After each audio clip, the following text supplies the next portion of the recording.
அனைவருக்கும் தினம் ஒரு தகவல் சார்பாக இனிய வணக்கங்கள். இன்றைக்கி நம்ம பார்க்க போகிற பதிவு நம்ம எல்லாருக்குமே ரொம்ப எதிர்பார்த்து காத்து கொண்டிருக்கின்ற அபிஜித் நட்சத்திர நேரம்ங்க. இந்த மாதம் வரக்கூடிய அபிஜித் நட்சத்திர நேரம் நமக்கு நல்ல ஒரு விசேஷமான ஒரு நேரத்தில் அமைஞ்சிருக்கு. நம்முடைய வாழ்க்கையில் நமக்கு சில விஷயங்கள் நடத்தி கொடுப்பதற்கு கடவுள் இது மாதிரி சூக்ஷ்மமான நேரத்தையும் சூக்ஷ்மமான ஒரு காலத்தையும் கண்ணில் காமிச்சுக்கிட்டே இருப்பார். என்னடா வாழ்க்கை இது அப்படின்னு சொல்லிட்டு நம்ம துவண்டு போய் இருக்கக்கூடிய நேரத்தில் இது மாதிரி நல்ல நல்ல நேரங்களை கடவுள் நமக்கு கண்ணில் காமிக்கிறப்ப நம்முடைய வாழ்க்கைக்கு நல்லதொரு வெளிச்சம், நல்ல ஒரு விடிவு காலம், நம்முடைய கஷ்டங்கள் எல்லாத்துக்கும் தீர்வு நிச்சயம் கிடைக்கும். ஏன்னா விதியே நமக்கு எழுதியிருந்தாலுமே அந்த விதியை மாற்றக்கூடிய சக்தி இந்த ஒரு நல்ல நேரத்துக்கு இருக்குது. அப்படிப்பட்ட அபிஜித் நட்சத்திர நேரம் இந்த மாதம் நமக்கு எந்த முறை வந்திருக்கு, இந்த நேரத்தில் நம்ம என்ன செய்யணும் அப்படிங்கிற அற்புதமான ஒரு விளக்கம் தான் இந்த பதிவில் தெரிஞ்சுக்க போகிறோம். பதிவுகளை போகிறதுக்கு முன்னாடி நம்முடைய சேனலை சப்ஸ்கிரைப் பண்ணாமல் பார்த்துட்ருக்கோங்க, கண்டிப்பாக சப்ஸ்கிரைப் பண்ணிக்கோங்க. அப்போ தான் எங்களுடைய எல்லா நல்ல நல்ல பதிவுகளுமே உடனுக்குடனே வரும். பக்கத்தில் இருக்கக்கூடிய பெல் பட்டனை மறக்காமல் கிளிக் பண்ணிக்கோங்க. இப்போ பதிவை தெரிஞ்சுக்கலாம். எல்லாருக்குமே தெரிஞ்சது ஜோதிடத்தில் மொத்தம் 27 நட்சத்திரங்கள் தான். ஆனால் சூக்ஷ்மமாக 28வதாக இருக்கக்கூடிய ஒரு நட்சத்திரம் தான் அபிஜித் நட்சத்திரம். இது மகர ராசியில் அமைஞ்சிருக்கு. உத்திராடம் 4ஆம் பாதம் மற்றும் திருவோணம் முதல் பாதம் மற்றும் 2வது பாதத்தில் வரக்கூடியது தான் இந்த அபிஜித் நட்சத்திரம். இதனுடைய ஸ்தானம் எங்கே இருக்குது அப்படின்னு கேட்டிங்கன்னா, கிருஷ்ண பரமாத்மாவுடைய தலையில் இருக்கக்கூடிய மயிலிறகு இந்த இடத்துல தான் இது அமைஞ்சிருக்குங்கிறது நம்முடைய புராணங்கள். இதற்கு மகாபாரதத்திலே இந்த நட்சத்திரத்துக்கான மகிமையானது சொல்லப்பட்டிருக்கு. நம்முடைய சேனல் பார்த்துட்டு இருக்கவங்க எல்லாருக்குமே இந்த கதை தெரியும். எப்படின்னா, மகாபாரதத்தில் குருஷேத்திர போர் தொடங்கிறதுக்கு முன்னாடி சகுனி சகாதேவன் கிட்ட போயிட்டு எந்த நேரத்தில் போரை தொடங்கலாம் அப்படின்னு கேட்டு அதாவது அவங்க எந்த நேரத்தில் போரை ஸ்டார்ட் பண்ணால் அவங்களால வெற்றி கிடைக்கும் அவங்களுக்கு அப்படிங்கிற ஒரு நேரத்தை குறிச்சிட்டு வாங்கன்னு சொல்லிட்டு அனுப்புகிறாரு துச்சாதனன் கிட்ட.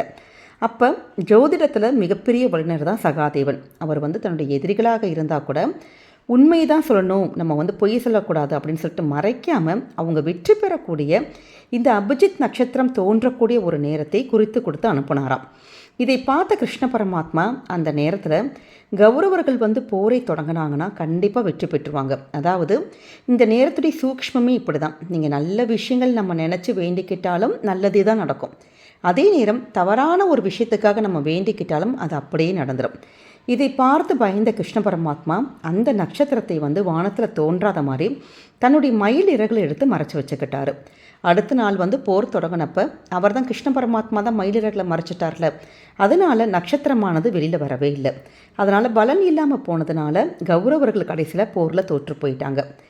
ஆனால் இந்த போரெல்லாம் முடிஞ்சதுக்கப்புறமேட்டு திருப்பி இந்த தேவர்கள் கிருஷ்ணர் கேட்ட இந்த நட்சத்திரத்தை திருப்பி அதே இடத்துல வைங்க அப்படின்னு சொல்லி வேண்டி கேட்டுக்கிட்டாங்க. ஆனால் கலியுகத்தில் மனுஷங்க பல தவறுகள் செய்வதற்கு இது ஒரு காரணமாக அமைஞ்சிரும் அப்படின்னு சொல்லிட்டு இந்த நட்சத்திரமானது நமக்கு வெறும் 24 நிமிஷ நேரத்தில் மட்டும் தோன்றுமாறு அருள் பாலித்தார். நமக்கு தினமும் வரக்கூடிய அபிஜித் முகூர்த்த நேரம் சொல்லிட்டு ஒன்று இருக்குது. நம்முடைய சேனலே நம்ம இதற்கான ஒரு வீடியோ கூட கொடுத்துருக்கோம். அதாவது நமக்கு டெய்லி வரக்கூடிய 11:45, அதாவது நண்பகல் இந்த மதியான நேரம் இருக்குது பார்த்தீங்களா, 11:45 12:15 மணி வரைக்கும் இருக்கக்கூடிய ஒரு அரை மணி நேரம். இந்த நேரம் தான் அபிஜித் முகூர்த்த நேரம். இந்த நேரத்தில் நீங்கள் உங்கள் பூஜையில் நம்ம தீபம் ஏற்றுறப்ப ஒரே ஒரு தீபங்கள் மட்டும் நம்ம விளக்கை ஏற்றிட்டு உங்கள் வாழ்க்கையில் என்ன வேண்டுதல்கள் வச்சாலுமே கண்டிப்பாக நடக்கும். கூடிய விரிவில் கொஞ்சம் கொஞ்சமாக நம்முடைய அந்த பிரச்சனைகள் நீங்கள் ஏதாச்சும் வேண்டிக்கிட்டிங்கன்னா அந்த ஒரு விஷயங்களானது நிச்சயம் வெற்றி பெறும். ஏன்னா இந்த ஒரு விஷயம் சூக்ஷ்மமே இதுதான். அதனால் அந்த வீடியோட லிங்க் வேணால் கூட கொடுக்குறோம். அதே மாதிரி இந்த நட்சத்திரமானது நமக்கு மாதத்துக்கு ஒரு முறை வரக்கூடிய வெறும் 24 நிமிஷம் மட்டும்தான் நமக்கு தோன்றக்கூடிய ஒரு அற்புதமான ஒரு நேரம். இந்த நேரத்தில் யார் ஒருத்தங்க எந்த ஒரு குழந்தை பிறந்தாலும் சரி, நம்ம எந்த ஒரு விஷயங்கள் வந்தாலும் சரி, நம்ம ஒரு ஆரம்பிக்கிறோம்னு வச்சுக்கோங்க, ஒரு பிஸ்னஸே நீங்கள் ஆரம்பிக்கிறீங்க, ஒரு தொழில் தொடங்குறீங்க, இல்லை வேறு ஏதாவது ஒரு நல்ல ஒரு அக்ரிமெண்ட் போடுறீங்க, அப்படி இந்த நேரத்தில் நம்ம என்ன பண்ணாலுமே நமக்கு நிச்சயமாக வெற்றி மேல் வெற்றி குவிக்கும். அதனால் இந்த நேரத்தில் உங்கள் வாழ்க்கைக்கு நீங்கள் என்ன ஒரு துவக்கம், என்ன ஒரு நல்ல விஷயங்கள் எதுவாக இருந்தாலும் கண்ணை மூடிட்டு நீங்கள் செய்யலாம். இது ஒரு அஷ்டமியில் வருது, நவமியில் வருது, இல்லை வேறு ஏதாவது ராக காலம், யமகண்டம், அப்படி எந்தவித திதியும் எந்தவித நேரமும் இதுக்கு நமக்கு ஒன்றுமே செய்யாதுங்க. இந்த நேரம் நமக்கு முழுக்க முழுக்க வெற்றி மட்டுமே தரும். அப்படிப்பட்ட சக்தி வாய்ந்த இந்த அபிஜித் நட்சத்திர நேரம் நமக்கு இந்த முறை எப்போ வந்திருக்குன்னு கேட்டிங்கன்னா 12/7/2025, அதாவது ஜூலை மாதம் நமக்கு சனிக்கிழமையில் வந்திருக்குங்க. அதிகாலை நேரம், நமக்கு அந்த காலை நேரம் இருக்குது பார்த்திங்களா, 6:24 மணி முதல் 6:48 மணி வரைக்கும் உள்ள காலை நேரத்தில் வந்திருக்கு. 24 நிமிஷங்கள் மட்டும்தான் இருக்கும். ரொம்ப ரொம்ப சக்தி வாய்ந்த ஒரு நேரம். இந்த நேரத்தில் நம்முடைய பூஜை அறையில் நீங்கள் சுவாமிக்கு ஒரு தீபம் மட்டும் ஏற்றிட்டு, ஒரு விளக்கை ஏற்றலாம், 2 விளக்கு கூட ஏற்றலாம். உங்களுக்கு எப்படி வாய்ப்பு இருக்கோ அதற்கு ஏற்ற மாதிரி ஏற்றுங்க. ஆனால் நெய் விளக்கு நம்ம ஏற்றுறதுங்கிறது ரொம்ப விசேஷம். ஏன்னா பகவான் கிருஷ்ணருக்கு நெய் தீபங்கள் ஏற்றி நம்ம வழிபடுறதுங்கிறது நமக்கு ரொம்ப ஒரு உன்னதமான ஒரு பலன்கள் கொடுக்கும். அப்படி நம்ம நெய் தீபங்கள் ஏற்றிட்டு சுவாமிக்கு, அதுவும் சனிக்கிழமையோடு வந்திருக்கக்கூடிய ஒரு நாள், கண்டிப்பாக 2 துளசி இலைகள் உங்கள்கிட்ட எப்படியாச்சும் நீங்கள் முன்னாடி கூட பறித்து வச்சுட்டு, துளசி இலைகள் அன்றைய தினம் நீங்கள் பஞ்சபாத்திரம் தண்ணியில் துளசி இலைகள் போடலாம். இல்லை சுவாமிக்கு 2 துளசி இலைகள் நீங்கள் சமர்ப்பிச்சுட்டு ஓம் நமோ பகவதே வாசுதேவாய இந்த ஒரு மந்திரத்தை 27 முறை, 54 முறை, 108 முறை நீங்கள் தாராளமாக மனசுக்குள்ளேயே நீங்கள் உச்சரித்து உங்களுடைய வாழ்க்கையில் உங்களுக்கு என்ன வேண்டுதல் வேணுமோ, எந்தவித வேண்டுதல்கள் கோரிக்கைகள் எதுவாக இருந்தாலும், இப்போ இந்த பதிவை நீங்கள் தொடர்ந்து பார்த்துட்ருக்கீங்கன்னா, இப்போ போன மாதம் நம்ம ஒரு விஷயம் வேண்டியிருப்போம் பார்த்தீங்களா, அந்த விஷயமும் எங்களுக்கு இப்போ நடக்கலை அப்படிங்கிற பட்சத்தில் அதே விஷயத்தை இந்த மாதமும் நீங்கள் வேண்டிக்கணும். ஒவ்வொரு மாதம் புதுசாக ஒரு வேண்டுதல் வைக்கக்கூடாது. ஒரே வேண்டுதல் மட்டும் வச்சுட்டு அது நடந்து முடிகிற வரைக்கும் நீங்கள் தொடர்ந்து உங்களுடைய வேண்டுதல்கள் கோரிக்கைகள் பகவான் கிருஷ்ணர்கிட்ட நீங்கள் வச்சு பாருங்கள். கண்டிப்பாக நடக்குங்க. கிருஷ்ணர் படம் இருந்ததுன்னா அதற்கு மஞ்சள், அந்த பொட்டு பூவெல்லாம் வச்சு நம்ம பண்ணிக்கலாம்.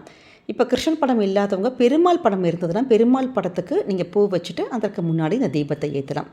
இப்படி நம்ம தீபம் ஏற்றிட்டு நம்ம சொல்லக்கூடிய அபிஜித் அந்த நட்சத்திரத்துக்கான ஸ்துதி இதை 3 முறை சொல்லிட்டு உங்களுடைய வேண்டுதல்களை நீங்கள் வைக்க ஆரம்பிங்க.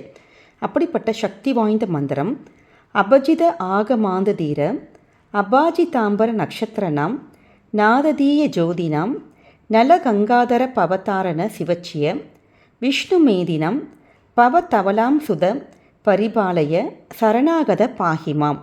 இந்த ஒரு ஸ்துதி டிஸ்கிரிப்ஷன் பாக்ஸில் கொடுக்குறோம். இதை நீங்கள் 3 முறை ஃபஸ்ட்டு சொல்லிவிட்டு அந்த தீபத்துக்கு முன்னாடி உட்காந்துட்டு ஆத்மார்த்தமாக உங்களுக்கு என்ன விஷயம் நடக்கணுமோ அதை இந்த 24 நிமிஷங்களுமே நீங்கள் அந்த ஒரே விஷயத்தை மட்டுமே கிருஷ்ணர்கிட்ட இது கண்டிப்பாக எங்களுக்கு நடத்தி கொடுக்கணும், இந்த விஷயம் எங்களுக்கு நடக்கணும் அப்படின்னு சொல்லிட்டு நீங்கள் வேண்டி பாருங்கள். நிச்சயமாக நம்முடைய வாழ்க்கையில் நடக்காததை கூட நடத்தி காட்டக்கூடிய அற்புதமான ஒரு நேரம்னா இந்த ஒரு அபிஜித் நட்சத்திர நேரம் தான். அதனால் கண்டிப்பாக யாருமே இதை தவற விடக்கூடாது. ஒரே ஒரு வேண்டுகோள், இந்த ஒரு நேரத்தை யாருமே தவறான நோக்கத்துக்கு கண்டிப்பாக பயன்படுத்தக்கூடாது. ஏன்னா நம்முடைய வாழ்க்கையுடைய முன்னேற்றத்திற்கு கடவுள் நமக்கு கொடுத்த மிகப்பெரிய அற்புதமான ஒரு நேரம். அதனால் நல்லதுக்கு மட்டுமே நீங்கள் வேண்டி பாருங்கள். நம்முடைய வாழ்க்கையில் எல்லா விஷயங்களுமே நல்லதாகவே நடக்கும். இந்த ஒரு பதிவானது கண்டிப்பாக உங்கள் எல்லாருக்குமே பிடிச்சிருக்கும்னு நினைக்கிறோம்.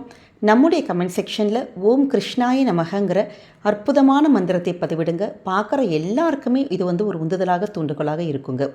இந்த பதிவை உங்களுடைய ஃப்ரெண்ட்ஸ் அண்ட் ஃபேமிலி மெம்பர்ஸ் எல்லாருக்குமே ஷேர் பண்ணுங்கள். அவங்களும் இதை பார்த்து பயன்பெறட்டும். நம்முடைய சேனலை நீங்கள் நிறைய பேர் சப்ஸ்கிரைப் பண்ணாமல் பார்த்துட்ருக்கீங்க. நீங்கள் சப்ஸ்கிரைப் பண்ணி உங்களுடைய ஆதரவுகள், சப்போர்ட்டுகள் என்றைக்குமே எங்களுக்கு கொடுக்கணும். மீண்டும் வேறொரு நல்ல பதிவோடு உங்களை சந்திக்கிறோம். நன்றி, வணக்கம்.